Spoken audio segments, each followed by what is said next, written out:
اور یار ہم کس طرح کے لوگ ہیں, کھائے بھی اللہ کا, پیے بھی اللہ کا, رہے بھی اللہ کی زمین پر, اور ہم اللہ کو بدلے میں کیا دے رہے ہیں؟ زنا ہم کر رہے ہیں, گناہ ہم کر رہے ہیں, جھوٹ ہم بولتے ہیں, ہے نا, سارے کام ہم کر رہے ہیں. تو یار ہمیں تو یہ ہونا چاہیے تھا, ہم اللہ سے دعا کرتے, یا اللہ ہمیں تو اچھے بندوں میں شامل کر لے, یا اللہ ہمیں ایسے کام کرنے کی ہدایت دے جس سے تو راضی ہوتا ہو, جس سے ہمارے ماں باپ راضی ہوتے ہوں. ٹھیک ہے, تو 3 دن کی جماعت جا رہی ہے, تو آپ سب کو چلنا ہے 3 دن کی جماعت میں, چلیں گے نا انشاءاللہ؟ انشاءاللہ انشاءاللہ میرے بھائی. بس اتنی سی. اب سے 2 سال پہلے دلی میں اتنا پریشان تھا کام کے لیے, 8 دن در بدر بھٹکا, کہیں پر بھی کام لگ کے نہیں دیا. لیکن ایک دن ایک صبح ایسی آئی, میں صبح اٹھا, مصلی بچھایا, 2 نفل پڑھی, اللہ تعالیٰ سے رو کے دعا کری, کیا اللہ میں تیرا مدنہ نہیں ہوں, میں نے تم سے مانگا ہی کیا ہے, ایک محنت کرنے کی جگہ تو تلاش کر رہا ہوں. قسم خدا کی اس دن مجھے ایسی جاب ملی جس کا میں نے تصور بھی نہیں کرا تھا. تو میرے بھائی اللہ تعالیٰ تو دلوں کا حال جانتا ہے, اللہ تعالیٰ سے دعا کیا کریں, اللہ تعالیٰ سے دعا کیا کرے, یا اللہ میرے ایک بھائی ہے, یا اللہ میری ایک بہن ہے, وہ نماز نہیں پڑھتے, اللہ تعالیٰ ان کو ہدایت دے. تو نماز پڑھیں گے انشاءاللہ, 5 وقت کی نمازی بنیں گے انشاءاللہ.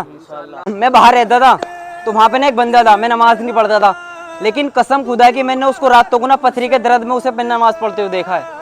لیکن پھر جب سے میں نے نماز پڑھنا اسٹارٹ کرا, مجھے تب نماز کا احساس ہوا ہے نماز کتنی خوبصورت چیز ہے. نماز صرف دلوں کو سکون نہیں دیتی, نماز جو ہے ہمارے گھروں میں برکت بھی پیدا کرتی ہے. تو آپ سب نماز پڑھیں گے انشاءاللہ, 5 وقت کے نمازی بنیں گے آپ انشاءاللہ. انشاءاللہ جب آپ نماز پڑھیں گے تو اتنا منافع ہوگا آپ کا, آپ انشاءاللہ دنیا میں کامیاب, آخرت میں بھی کامیاب. تو یہ زمین اللہ نے بنائی, یہ آسمان اللہ نے بنایا, ان ہواؤں کو اللہ تعالیٰ چلا رہا ہے, لیکن جب بھی بات آتی ہے نماز کی تو کہتے ہیں یار ابھی دکان پہ کوئی نہیں ہے, یار سامان چوری ہو جائے گا, یہ ہوتا ہے نا. تو میرے بھائی اللہ پہ ہمیں یقین رکھنا پڑے گا, ہے نا. جو مسجد ہے کیا ہے, اللہ کا گھر ہے, تو اللہ کا گھر خالی اچھا لگتا ہے, بھرا ہوا اچھا لگتا ہے نا. تو اس کو بھرنے کا کام کس کا ہے, ہمارا. یہ نا اللہ تعالیٰ فرماتے ہیں جس نے اللہ کو وقت دے دیا نا, اللہ نے اس کو وقت سوار دیا میرے بھائی. جس نے نماز کا دامن پکڑ لیا وہ دنیا میں بھی کامیاب, آخرت میں بھی کامیاب. تو نماز کے پابند بنیں گے آپ انشاءاللہ, نماز پڑھیں گے آپ انشاءاللہ. کلمہ پڑھا لا الہ الا اللہ محمد رسول اللہ. ہمارے پالنے والے کی ذات اللہ کی ہے, اس دنیا کو کائنات کو چلانے والا کون؟ اللہ ہے. جیسے کہ ہماری باڈی کے لیے جم ضروری ہے نا, تو ایسے ہی ہماری آخرت کے لیے میرے بھائی ہمیں نماز بھی ضروری ہے. نماز ایک ایسی چیز ہے جس بندے نے نماز کا دامن پکڑ لیا وہ انشاءاللہ زندگی میں کامیاب, آخرت میں بھی کامیاب. تو نماز کے پابند بنیں گے آپ انشاءاللہ, 5 وقت کے نمازی بنیں گے آپ انشاءاللہ.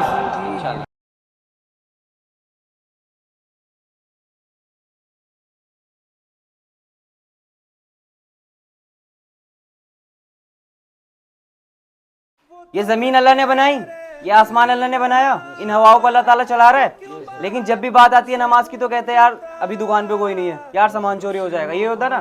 تو میرے بھائی اللہ پہ ہمیں یقین رکھنا پڑے گا, ہے نا. جو مسجد ہے کیا ہے, اللہ کا گھر ہے, تو اللہ کا گھر خالی اچھا لگتا ہے, بھرا ہوا اچھا لگتا ہے نا. تو اس کو بھرنے کا کام کس کا ہے, ہمارا. یہ نا اللہ تعالیٰ فرماتے ہیں جس نے اللہ کو وقت دے دیا نا, اللہ نے اس کو وقت سوار دیا میرے بھائی. جس نے نماز کا دامن پکڑ لیا وہ دنیا میں بھی کامیاب, آخرت میں بھی کامیاب. تو نماز کے پابند بنیں گے آپ انشاءاللہ, نماز پڑھیں گے آپ انشاءاللہ.